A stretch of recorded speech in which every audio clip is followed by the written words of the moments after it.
This is the absolute rock bottom budget that we operate it in, and that is the under $500,000 mark. This is a zone for first-time investors or anyone stretched in borrowing capacity but are still serious about getting into the market. Stay till the end because I'll take you through the exact areas where we're still buying strong performing properties under $500,000. And trust me, they're not going to stay this cheap for long. Hey everyone, my name is Nick. I'm a director here at Handle Properties. Here we buy over 20 investment properties every single month across the country, and we help our clients maximize their returns, build equity fast, and accelerate their path to financial freedom. Now, buying under $500,000 used to be easy, but in 2026, it's going to take skill, strategy, and a bit of art. So let's jump into the areas that we're loving right now and why. First up, Emerald in Queensland. This place is absolutely pumping right now. Rental yields here are pretty insane, often pushing 6% or more,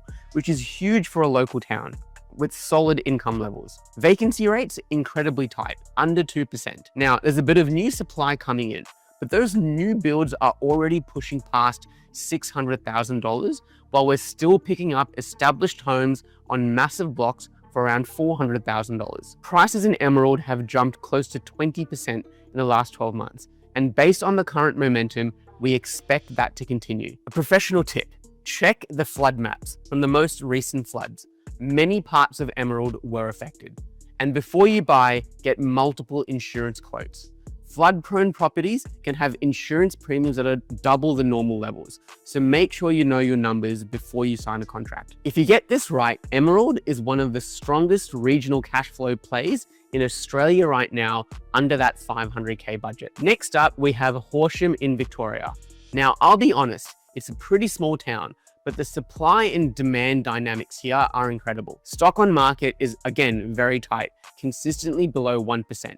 Which tells you there's almost no one selling properties. Median prices are still in the mid $400,000 range, and rental yields are comfortably sitting above 5%. Vacancy rates are also tight, hovering around 1%, and prices have climbed roughly 4% in the last 12 months. Again, steady, sustainable growth with plenty of runway ahead. The best part, owner-occupiers make up most of the market, which keeps things stable and reduces volatility. For investors looking to get started or buy their first regional property, Horsham offers that rare mix of affordability, yield, and low competition. And finally, let's talk about Sebastopol in Ballarat. And this one's moving fast. We've literally watched this market go past the $500K mark as we speak. And if you want in, you'll need to move quickly. Think weeks, not months. Sebastopol has become the affordable entry point into Ballarat. And Ballarat itself is one of Victoria's strongest regional hubs. A diverse economy, strong government infrastructure spend,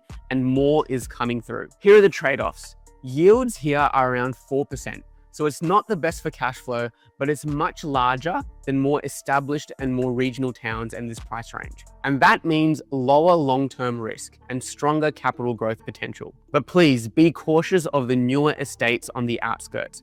There's lots of new supply coming in. Stick to the established areas with low stock levels and solid rental demand, because that's where the smart money is going. So what's the key takeaway? If you're looking to invest under $500,000 in 2026, you can still do it, but please be strategic. Stick to areas with tight vacancy rates. Look for established homes with good land value, strong rental yields, at least 4%, ideally higher, and limited supply in the area. And don't chase shiny new house and land packages or off-the-plan deals. You'll just end up paying a premium for the same growth. And most importantly, act fast. At this price point, the good deals don't sit around for long. If you're just kicking off your investment journey, or if you're looking for low entry, high yielding assets, please do reach out to us. We'd love to understand your goals and help you build a strategy that fits your situation. At Handle Properties, we don't just find the houses, we build long-term portfolios that perform. And please don't forget to like, subscribe, and drop your questions below. To which regional town do you think has the most upside under $500,000? Let's have a chat about it.